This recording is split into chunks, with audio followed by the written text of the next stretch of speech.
Bill's story. Is that Bill charms everybody, He does and we've been in many states of where Bill has everybody rolling on the floor, laughing, like uncontrollably, So he's got power. Bill's a powerful man. He's a very powerful man. So I stumbled in the gate up above and saw this beautiful old machine that was wore out and thrown out. And it needed Did you a have lot. to climb over a fence? Or No, the gate was open. open? They left the Okay. gate open, which made trespassing very easy.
As California wine builds its recognition around the world, certain unknown names come out of the fringes of the almost culinary art of winemaking. This is Bill Peterson, an amateur winemaker who, under the apprenticeship of David Bennion from Ridge Vineyards, has been perfecting his winemaking skills for the last 47 years. Ancient bottles were handmade, like that 1875 bottle I showed you, so the push-up on the bottom is a tradition that it's higher quality wine. When Those flat it bottoms- has a nice hole. Yes, if you have a flat bottom, that's cheap wine. Cheap one. There's so many. We just put the cheap wine in the nice bottle. Yeah, there's so many.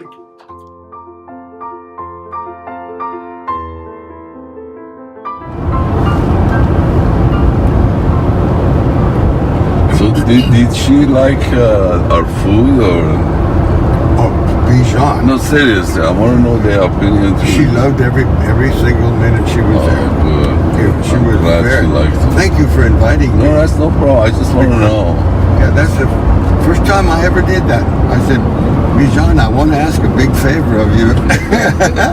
I said, please invite me and my lady guest for dinner. First accounts of winemaking in California were brought over by Spanish missionaries who used local grapes, which did not produce decent wine. It wasn't until 1833 when the first European grapes were planted in Los Angeles by Jean-Louis Vigne that commercial wine took hold here. Then, the gold rush brought thousands of people to the Bay Area of San Francisco, and among them, some amateur enthusiasts of winemaking.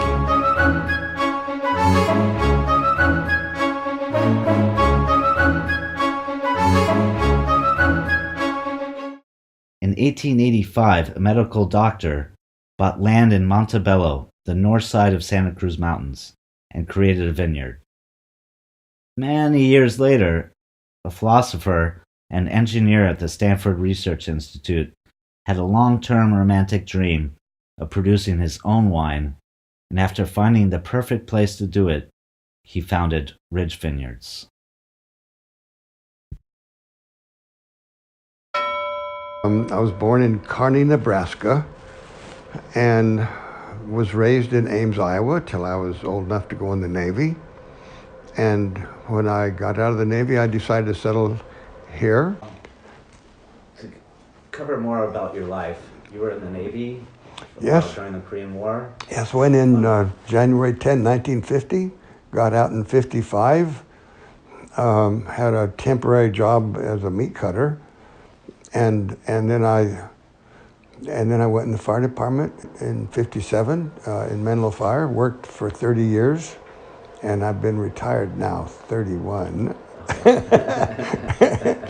And both things that I've done in my life were really, really good things to do. If I had life to live over again, I would want to be a fireman. Couldn't imagine couldn't imagine doing other work. Wouldn't want to, couldn't imagine.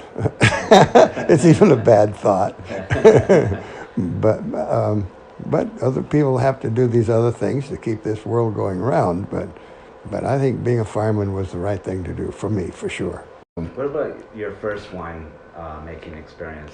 Well, I started out making it in 5-gallon bottles, which is a mistake because it just doesn't work that way. You can make horrid wine, and you don't have any wood. You don't have, and I had no experience, and I made several experimental batches.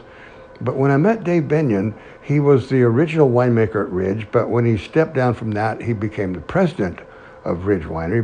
But he was also a winemaker, and he helped me do a lot in my very early years to learn what I have put into practice. And thanks to him, my wine is fit to drink. Yeah.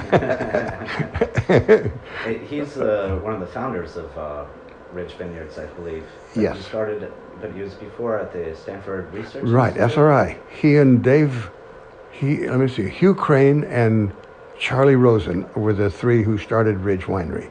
Okay. And they were all PhD people at SRI.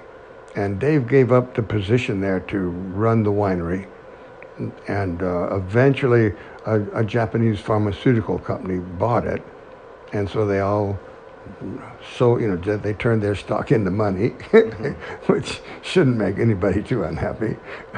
But Ridge is still a great winery. And Ridge and Turley take turns being number one in America. Oh, really? Okay. And I kind of, because of my association with Ridge for so many years, I lean toward Ridge, although Turley makes some really great wine. But I still lean to Ridge. Yeah. So it works that way. Do you know how David Bennion came to be knowledgeable of wine? It seemed like He did it by his own seat of the pants learning. Okay. He came from Utah. He was a Mormon earlier in his life. That means no alcohol. But Yeah. but when he started Ridge, he had gone to the Paquette winery and observed what they had done 100 years ago, and that is they submerged the cap, meaning they compressed the cap of the wine down so that the grape skins cannot fill up with CO2 and float out. And if you keep them down, then the skin of the Zinfandel, the color's in the skin. So if you keep the skins submerged and locked down, you can literally walk away from your fermenting, and it will take care of itself. About 1972, I thought I would like to make wine. Okay. I didn't know anything about wine. I had never bought a bottle that I liked, so I thought, well, I'll make something that I like, which is really not a good thing to do. It's not a good reason. Anyway, I met Dave Bennion at Ridge Vineyard by trespassing on his property, and so shortly after that we became very good friends. I trespassed on their property because I saw an ancient crusher destemmer through the gate. I could see it, so I went in to look at it and then asked somebody who I could talk to about it, and they said, well, go to the main winery and ask for Dave Bennion. So I did, and he was really upset that I'd trespassed on the property. But eventually I talked to him and I said, well, he said he wouldn't sell anything. It was part of the history of Ridge Vineyards. And I said, well, if you don't want to sell it, maybe you'll trade. I said, I have lots of really nice wine equipment to trade. And so he said, well, one day I'll come and visit you and see what you have. So he did. And the item I had to trade was an early made in San Francisco crusher, grape crusher, that I had restored. But I wanted a crusher destemmer, which he had, that was totally worn out. But anyway, I offered to make... How do they differ? Well, one just crushes the grapes, the other one destems them as well. And it's a much, much bigger machine. Okay. So And so I offered to make him the trade, and he proceeded to tell me how a person shouldn't take advantage of another person. And he talked about 2 hours on how a person shouldn't take advantage. I said, Dave, who is taking advantage of who? And he said, well, it would be me. And I said, no.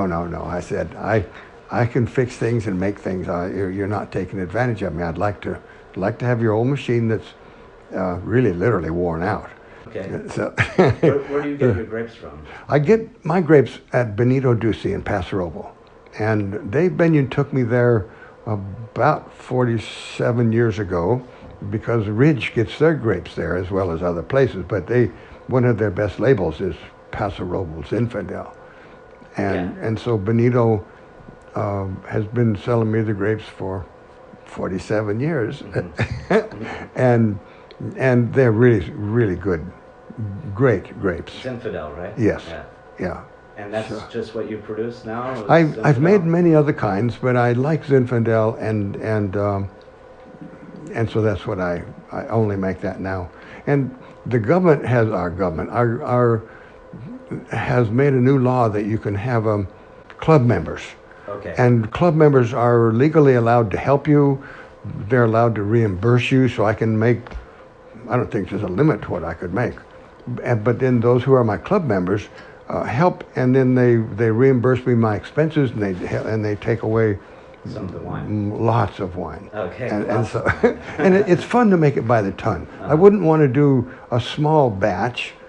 It's not fun. But doing it by the ton, I wind up with 3 barrels, which make 150 gallons, which makes about 55 cases, and so it all breaks down. The bottling line, I have 8 people in the cellar when it comes times to bottle, and it's a lot of fun. And afterwards we drink a bit. well, we do the drinking after the bottling because okay. Bottling is kind of serious and you can't stop and mess around. It goes through, and then we have something to eat with a few bottles of wine to kind of help it down a little bit. So it works real well. What kind of fermentation process do you use? I use an Andovan yeast, which is a champagne yeast, which is tolerant to high temperature and high alcohol. There's probably 1,000 kinds of yeast you can use, but Dave Benyon told me this is the best to use, and I have never used anything else because if it's good enough for him, it's certainly going to be the best. Yeah. and it works very well. It is tolerant to high temperature, and because my temperature is regulated by being under a shady tree. Oh, and really? Okay. yeah, if it's out in the sun, the temperature would probably rise so far it would kill the yeast. And so I'm very lucky that I have a nice shady place, and it's worked forever for all my 47 years of making wine. Yeah. How long do you ferment it for? A week or 10 days, whatever, until the sugar goes down to 0. And then I press, and then I put it in wood for a year, and then I put it in stainless for a year, and then I bottle. Okay. And what that kind of wood oaks? American oak. American oak. Uh-huh. So I've tried French oak, but good old American oak is pretty nice. Yeah. So it works well. Of course, now when it's in a wooden barrel, after a few months, you take it out and clean the barrel because a sediment will drop on the bottom. And so you take the wine out and clean the barrel and put it back and top it up. It has to always be topped, and it works well. Well, then you put it in a stainless steel barrel after it sits in wood for a year. You put it in stainless to let it just drop, and the gravity is 1 G, 1 gravity. That's a simple way of saying it. Yeah. And so the wine really polishes itself. It's very, very clear and clean after this. So 2 years of letting it settle makes it a very clear wine without cloudiness or no junk in it. Okay. Is it filtered after? No. I don't filter. Okay. The gravity I have takes care of that. Well, I have a holding tank where I put all the barrels together so that there'll be no barrel differential. So all the wine that gets bottled gets pumped up into one tank, and then gravity flow goes into the filling machine. And I have a 7-tube filling machine, and it does about a gallon a minute. Okay. So with a work crew, a gallon a minute goes through, and the first thing is a filling machine, and then the corking machine, and then a label machine, and then a foiling machine, and then it goes in a case. And so that's it works out very well. Did you take any classes? I have been to UC Davis and taken a class, and it was on the chemistry of wine and how to analyze it and how to make sure it's working or doing well. And That was a class on wine yes, enology, yes, making? yes, Okay. at UC Davis. That was a long time ago, Uh-huh. but no matter how long you take a class, you can always remember parts. If not everything, you can remember part of what you learned, and it helps you. Yeah. And so you're doing good. I believe you also took a wine tasting. I did. course? I did. I took a Yeah. course up in San Mateo on wine tasting and identifying, and that was a good course. What they do is, I don't remember the number, but it was about 10 glasses in front of you. One would be distilled water. The next would be distilled water with 1% sugar, and then one would have 20 parts per million metabisulfite, et cetera, all the way across. And then one would be boiled oak chips, and then they strain the oak out of the water, and they pour the water in your glass. So now you're tasting boiled or oak. And so everybody says their wine, oh, I love this. Notice how oaky it is. You can't taste oak in a glass of wine unless you've tasted pure oak. If you can taste it, I think it's in your imagination.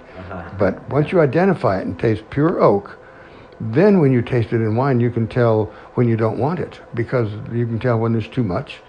And so that's why my wine is I never buy new barrels because I don't want that fresh oak taste in my wine. And I have never heard a complaint about people saying to my wine, why don't you have an oak taste in here? I think oak is overrated. You made any white wines? I have. I've made Chardonnay, Chenin Blanc, which foams green. It's a weird looking wine. And I've made Rieslings. They're all great wines. They're really nice. But for just plain drinking, I like Zinfandel. So I've stopped. I have made Pinot, and that's one of the hardest wines to make is a Pinot. Pinot Noir? Yeah. Yeah. First of all, you can't buy good grapes, and so you're I don't know where to buy good grapes, but I like Zin, so it's my favorite. How do you find a place to buy grapes that you like? Well, during What's the signs to? Yeah, during the harvest, the people that have grapes for sale, little homes all around the Sierras and place, everybody puts in a vineyard so that they can supplement their income. There's grapes for sale all over this end of California. I go by area. Each area has different soil. Different soil reacts with the wine differently, and Shenandoah Valley, which is near Jackson, up in that area, the soil there is really good. And they've been growing grapes there for over 100 years, and they are really good. as is Paso Robles. The grapes there are really, really good. And of course, other areas, there's some areas, even one vineyard has even Ducey Vineyard has some parts of the vineyard I don't want the grapes. I want them from over on one side, not the other side, really? because of the soil. And yeah, so so it is what it is, and it takes a lot. You can be very lucky and make great wine, and you can be unlucky and work like heck trying to make a decent wine. And there's little things you have to learn, like what part of the vineyard the grapes come from, and what sugar. 24 is pure magic, and 24.5 sugar is real good. This thing measures the exact sugar in the wine juice, grape juice. So you get grape juice, you put it on the glass, close this, then you let the sunlight or a bright light hit here, and you look in here, and you see the Sugar level. the sugar level on the different What's marks. the ideal sugar level? 25, and that's what this is. This was your Yeah, this is 25 sugar, and it's near perfect. Yeah, that's And great. and the grapes have started to shrivel, meaning they're drying out, concentrating the juice. And the you- same way, when you want to make white wine, you need the same oh, yeah. 25. Yeah. 25 is Yeah. the idea. yeah. So this is But this is a very nice. nice I don't equipment, I don't let too many people hold it. He's very lucky I let him hold it. It's Don't let him hold it. no, too no, long. no. Oh no, because it disappears. You'll see. I loaned him a pipe wrench years ago. I didn't loan him a pipe wrench. He picked it up, and I thought, where'd my pipe wrench go? A year later, I found it. That's his thought. No. I said you're not gonna get it. Yeah, but we needed it a year later, and I grabbed it, I threw it in my pickup, and I locked the pickup. Very So- good. So what do we add now? Nothing. Oh well, yeast. As soon as they get out of the way, then I'll pull my pickup out, and then I'll. No, just where is it's in your pickup? Yeah, yeast? yeah. I We have a can go. I flashlight. can go get it. We come Yeah. and get 24 sugar makes a super drinking wine, about 12% alcohol. And a 40% sugar will make an essence. And you get a chance to make an essence about twice in your life. And because usually when the sugar goes up, the acid drops off, and then the grape would have a flat taste and unbalanced. But once or twice in your life, when the grapes don't get picked and they go to 40 sugar and the acid stays up, you can make the most wonderful essence you ever could imagine. And essence is like a port. Okay. And Ridge Winery invented that word, essence. Other wineries, there's 2 or 3 other wineries that make it, and they call it late harvest type wine. But I like Specific grape for yeah, specific yeah. products. Huh? yeah. But I like the word essence. It sounds better. Yeah. And it means, well, it just means something special. Yeah. Instead of saying late harvest, that doesn't mean anything to me.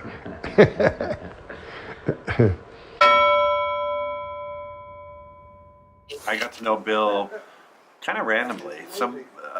A mutual friend, asked me if she could borrow my truck, and I said, "Why, sure, but why do you need my truck?"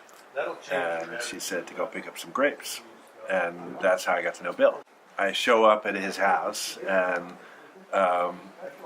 here's this guy I got to know who has this laugh that you will recognize immediately, and the moment you hear it, it's such a unique thing, and that really reflects his personality.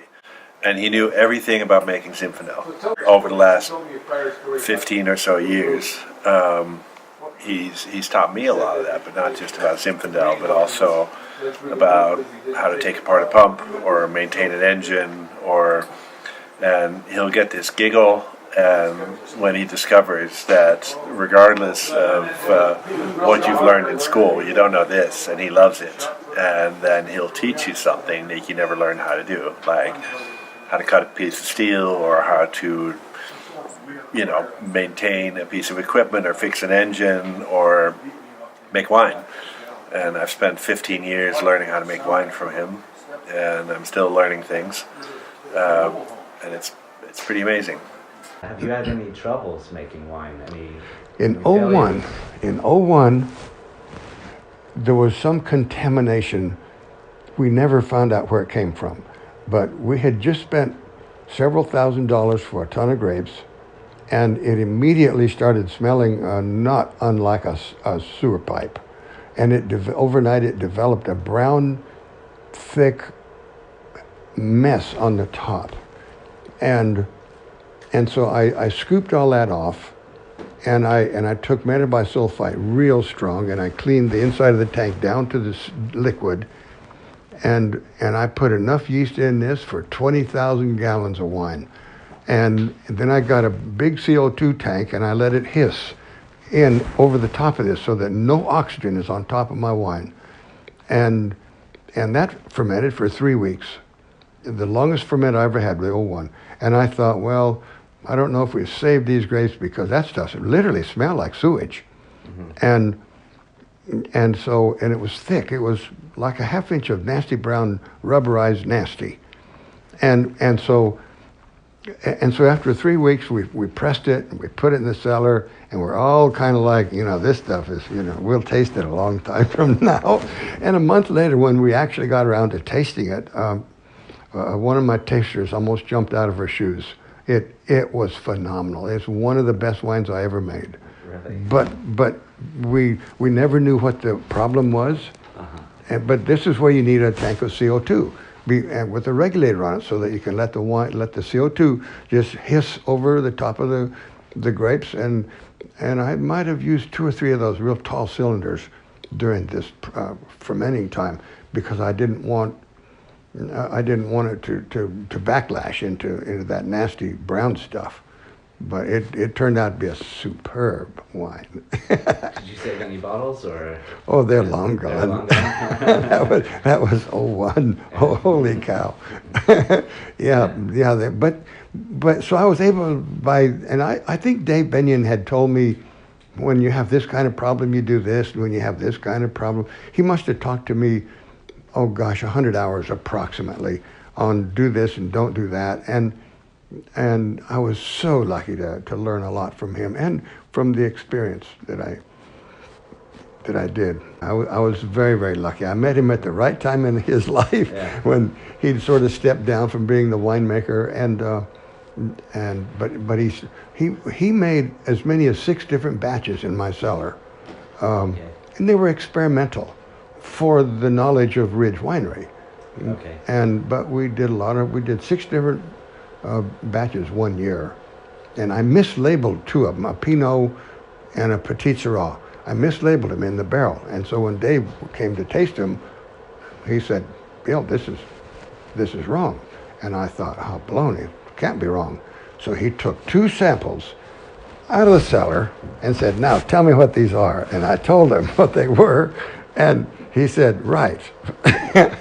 I had mislabeled the doggone wine in the barrel. And so by switching the label onto the right barrel, everything went like it should. But this was just one of those silly things that happen.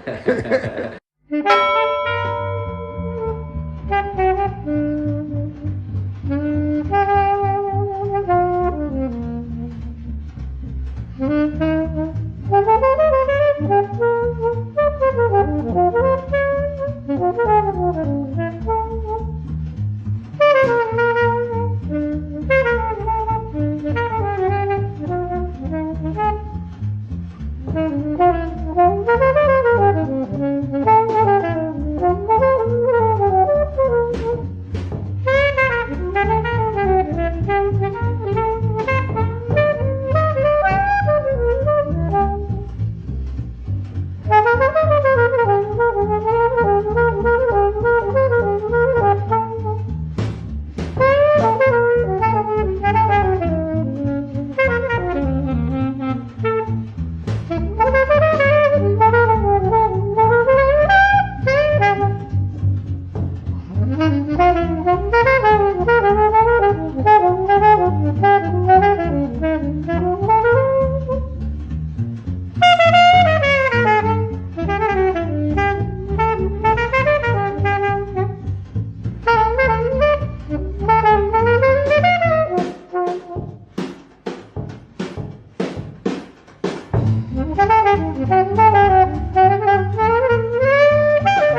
your car, and All your hobbies. guns if you like. And to gun maybe we guns. bring the last hobby, pussy.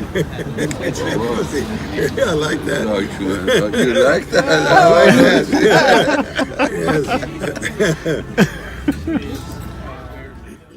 When did you make your first batch of wine? I think I started in 72 or 3 doing 5-gallon jugs of trying to make wine, and it didn't work out. My spare bedroom was way too hot, and so the wine literally it sort of disappeared. It just wasn't worth a darn. And so I thought, well, maybe if I have a proper wine cellar, this won't happen. So I started digging a wine cellar under my home, and that took me 2 years. And it was a nasty job. I don't recommend anybody dig a wine cellar. But after 2 years, then the wine started. By this time, I met Dave Bennion in 1974 or 5, and so he kind of leaned over his shoulder, advising me to do this or that, and so I was very, very lucky to have known him, and so the wine started to improve, and after at least 5 years of making wine, I finally was making wine that I thought was fit enough to drink. But the first 3 or 4 years, I needed more help, more experience, and it's a heck of a skill. There's a lot of little things you have to do at the right time and place. But then after you make wine a few years, these things are. It's like a shrug of the shoulder, no big deal. Just do this and do that, and it's all done. It sounds simple, and it really is. You know, the first few years I read a book. I think I read a book every day on how to make wine, and I was really dedicated to. I wanted to make wine of the style that I do now. And so then the guy said, go down to the lower and ask to see Mr. Bennion. So I did. And he was outside talking with a group of people, and I asked for who was Mr. Bennion there, and apparently the people who worked with him had been told, don't say anything. If a person doesn't have an appointment to talk to him, make an appointment. He's not available. He's very busy. But when he found out I'd trespassed, he jumped out of that crowd and started lashing at me. And so when he finally calmed down, I told him I wanted to trade, and so we eventually got together, and we're friends to the end of his life. Nice. He was killed in a car crash. He'd been to New Zealand, Australia for a month or 2. I don't know exactly. I don't remember how long, but driving on the wrong side of the road. And so when he came back here, he pulled out of a parking spot and right into head-on traffic and was killed in a car crash. So that driving on the other side of the road is not that healthy, particularly when you become habit formed. Yeah. Ultimately, Bill wanted to share his knowledge of winemaking, the science, the perfection, the enjoyment. His respect and experience for this art form has given him and us wealth in the quality of life. Thank you, Bill.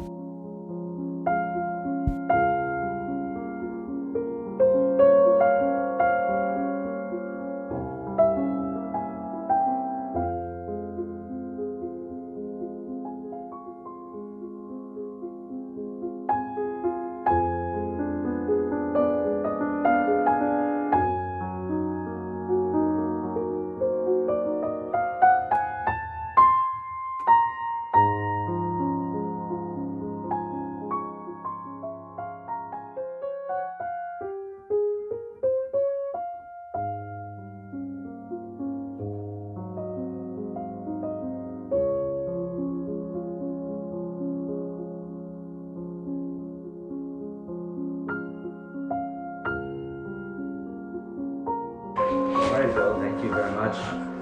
It's been a pleasure. I hope this turns out well. Yeah, thank you, Bill. You're welcome.